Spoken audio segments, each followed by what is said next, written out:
നമസ്കാരം. മലയാളി വാർത്തയിലേക്ക് സ്വാഗതം. സുനിത വില്യംസും ബുച്ചും ബഹിരാകാശത്ത് മാസങ്ങളായി തുടരുകയാണ്. ഇവരുടെ ഭൂമിയിലേക്കുള്ള തിരിച്ചുവരവിൽ ഇപ്പോഴും ഒരു ആശങ്ക നിലനിൽക്കുകയാണ്. കഴിഞ്ഞ ദിവസം വന്ന റിപ്പോർട്ട് പ്രകാരം യാത്രികരുടെ മടങ്ങിവരവ് എന്തായാലും മാർച്ച് ആകുമെന്നാണ് പറയുന്നത്. ഇതോടെ ക്രിസ്മസ് ആഘോഷവും ഇനി സ്പേസിൽ തന്നെ.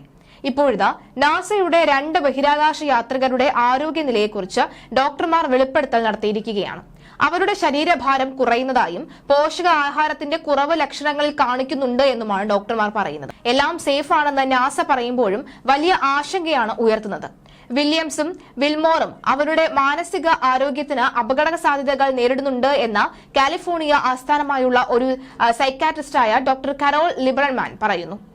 ഇനി ഇവർ ഭൂമിയിലേക്ക് തിരിച്ചു വന്നാലും അവരുടെ ജീവിതം സാധാരണ രീതിയിലാകാൻ സമയം എടുക്കുമെന്നും അവർ പറയുന്നു. ചിലപ്പോൾ സ്വന്തമായി നടക്കാൻ സാധിക്കില്ല എന്നും മാസങ്ങൾ കിടക്കയിൽ തന്നെ ചിലവഴിക്കേണ്ടി വരുമെന്നും പറയുന്നു.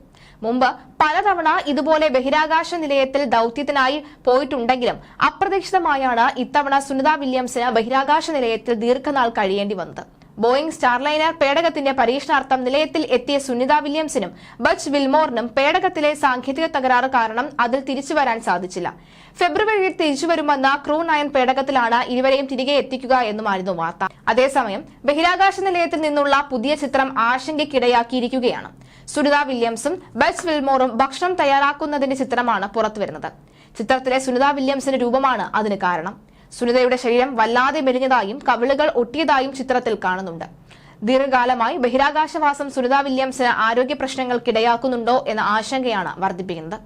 മർദ്ദം ക്രമീകരിച്ച ക്യാബിനിലാണെങ്കിലും വളരെയധികം ഉയരത്തിൽ ദീർഘകാലം കഴിയുമ്പോൾ ശരീരത്തിൽ ഉണ്ടാവുന്ന സ്വാഭാവിക സമ്മർദ്ദങ്ങൾ സുനിത വില്യംസ് അനുഭവിക്കുന്നുണ്ടാവാമെന്നാണ് ചിത്രം നൽകുന്ന സൂചന എന്ന് സിയാറ്റിലെ ശ്വാസകോശ രോഗ വിദഗ്ധൻ ഡോക്ടർ വിനയ് ഗുപ്ത ഡെയിലി മെയിലിന് നൽകിയ അഭിമുഖത്തിൽ പറയുന്നു.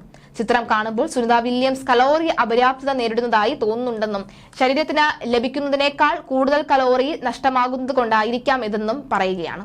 ശരീരഭാരം നഷ്ടമാവുന്നതിന്റെ സ്വാഭാവിക ലക്ഷണമാണ് കവിളുകൾ കുഴിയുന്നത് എന്നും ഡോക്ടർ പറയുന്നു. കുറച്ചു നാളുകളായി അവർ ഭക്ഷണം കുറച്ചിട്ടുണ്ടാവാമെന്നും ബഹിരാകാശത്തെ ഭാരമില്ലായ്മയിൽ ജീവിക്കുന്നതിനും ശരീരം താപം നിലനിർത്തുന്നതിനുമായി ശരീരം കൂടുതൽ ഊർജ്ജം ഉപയോഗപ്പെടുത്തുന്ന ഉണ്ടാവാമെന്നുമാണ് അദ്ദേഹം പറയുന്നത്.